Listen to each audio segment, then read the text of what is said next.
하나님이 사람을 동물과 다르게 하신 것 중에 하나는 생각하는 겁니다.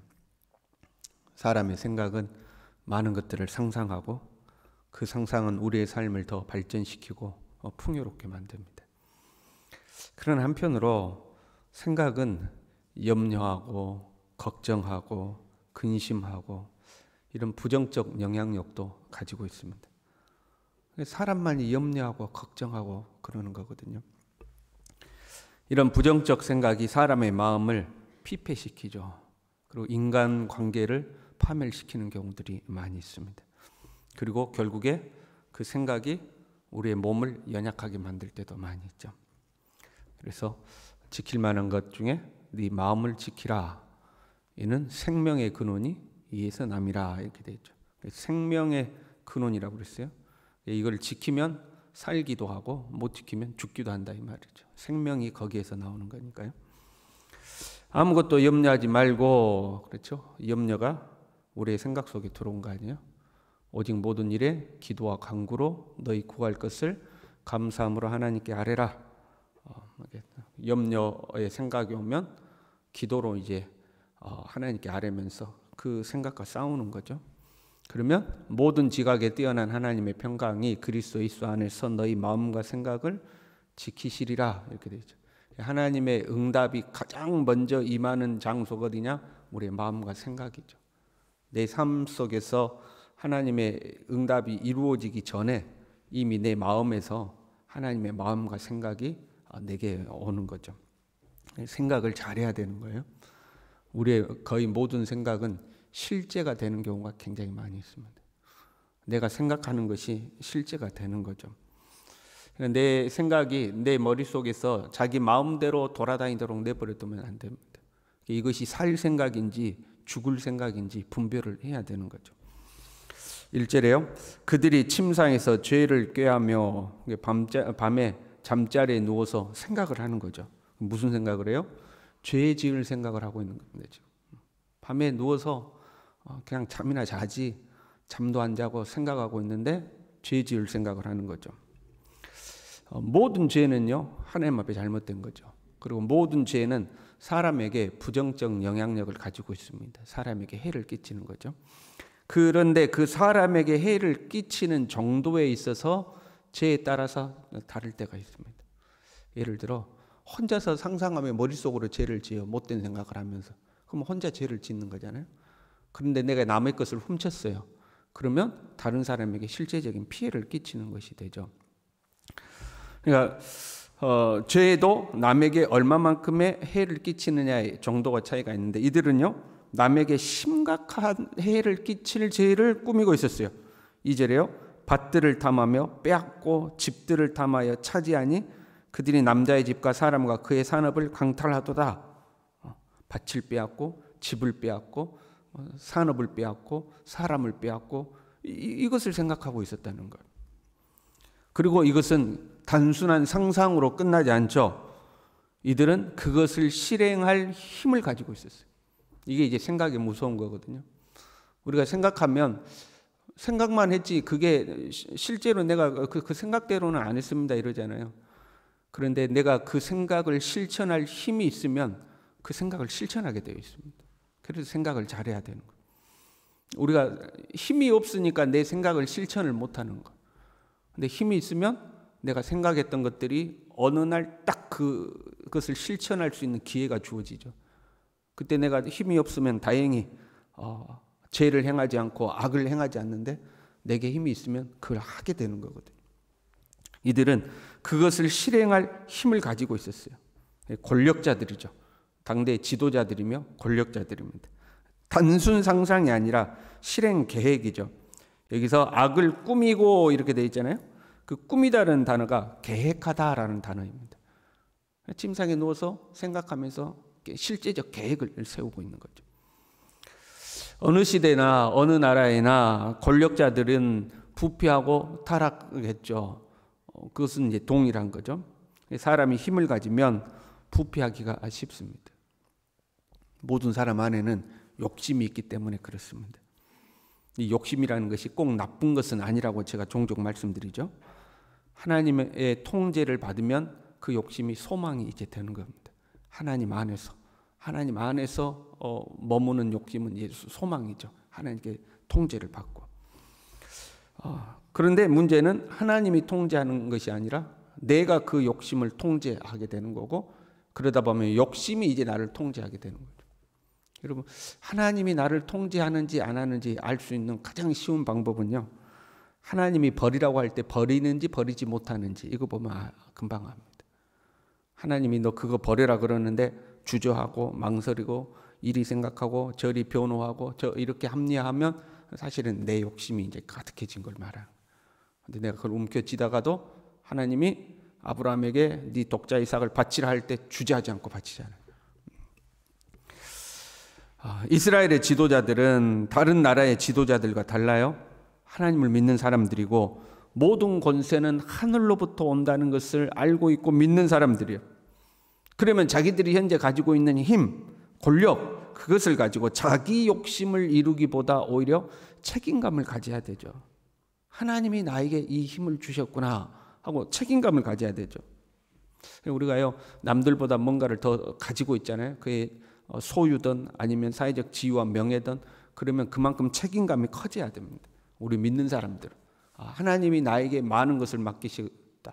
많이 맡은 자에게는 많이 찾을 것이요 그랬거든요. 하나님 나에게 더 많은 책임을 주셨구나 하고 생각을 해야 되는 거죠. 그런데 이들은 그런 책임을 느끼는 것이 아니라 밤새 고심하는 것이 욕심을 이룰 계획이었어요. 왜? 자신들이 가지고 있는 힘이 자신 거라고 생각하는 거죠.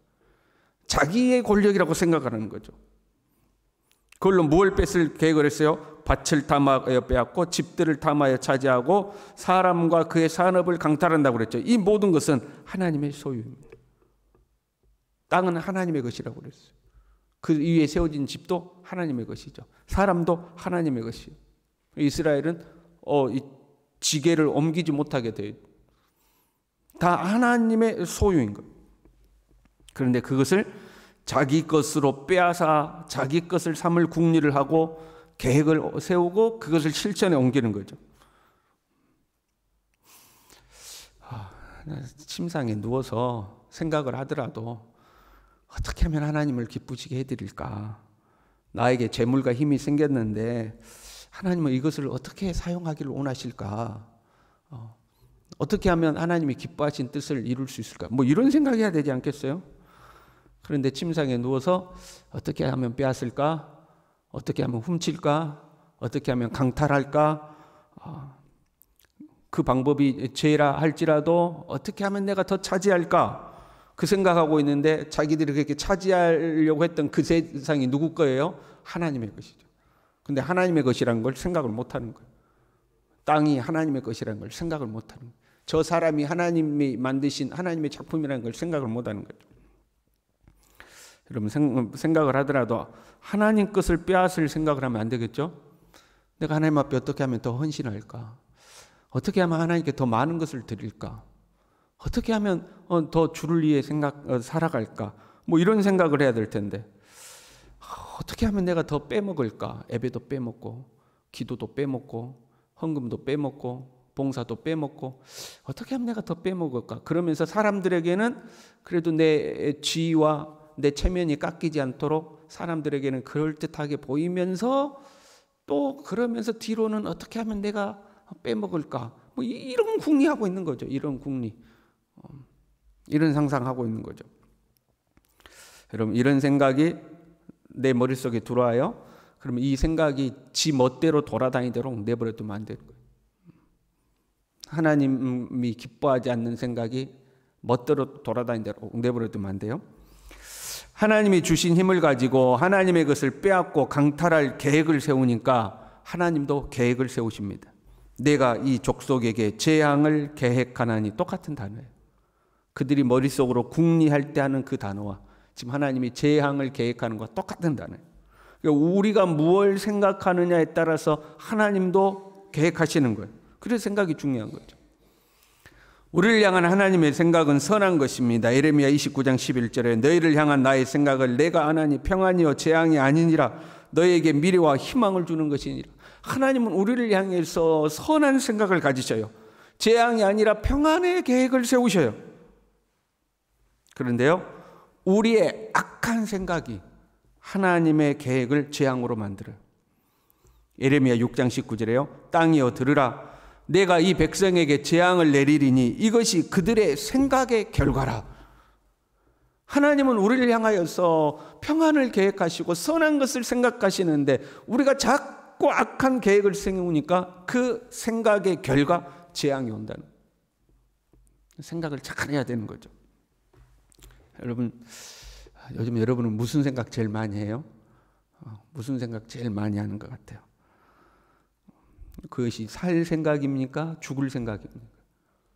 하나님 앞에 밝고 선하고 하나님을 기쁘시게 해드리고 하나님 앞에 소망이 있고 희망이 있고 하나님의 생명이 있고 이런 생각을 하십니까? 아니면 아이고 죽겠네, 못 살겠네, 망하겠네, 저 나쁜 놈, 그리고 어떻게 하면 조금 기도도 좀 빼먹고 예배도 빼먹고 더 즐기고 세상에서 더 누리고. 여러분, 살 생각을 하십니까? 죽을 생각입니까? 하나님이 보실 때 복 받을 만한 생각입니까? 내가 너희에게 재앙을 내리느니 이것은 너의 생각의 결과라. 이런 생각을 하십니까? 신앙생활 하시다가 게으름과 나태함이 좀 찾아올 때도 있죠, 여러분. 그렇잖아요. 아유, 나도 좀 쉬자. 아유, 나도 할 만큼 했다. 나도 좀 띄어먹고 나도 좀 빼먹고 그러자. 그런 생각이 들 때에 여러분, 그 생각이 돌아다니지 않도록 잘 통제하시길 바랍니다. 주님은 네가 죽도록 충성하라. 죽도록. 죽을 힘을 다해서 충성하는 것도 있겠지만 죽을 때까지 충성하는 거예요. 하나님 나라 갈 때까지. 아이고, 내가 내 나이가 몇 살인데 내가 또 뭐 하냐, 그게 아니고 내가 어떻게 하면 주님을 기쁘시게 해드리고 어떻게 하면 하나님의 영광을 나타낼까. 죽도록 충성하고 그래야면 생명의 면류관을 네게 주리라. 우리 그렇게 살아갈 수 있기를 바랍니다. 기도하겠습니다. 하나님 아버지, 침상에 누워서 눈을 꿈벅꿈벅하고 생각하는데 그것이 하나님이 기뻐하시는 생각이 아니라, 살 생각이 아니라, 생명을 주는 생각이 아니라 죽을 생각, 악한 생각, 제약된 생각, 하나님이 기뻐하지 아니하는 생각, 하나님 그 생각하면서 눈을 꿈벅꿈벅하지 아니하도록 주여 우리로 하여금 하나님을 기쁘시게 해드리고 하나님의 마음을 여름의 그 더위의 냉수처럼 하나님의 마음을 시원하게 해드리는 그런 마음과 생각을 품고 그것을 실천에 옮기고 주님, 우리 그렇게 살아갈 수 있도록 우리 모두를 붙들어 주시옵소서. 예수님의 이름으로 기도 올리옵나이다. 아멘.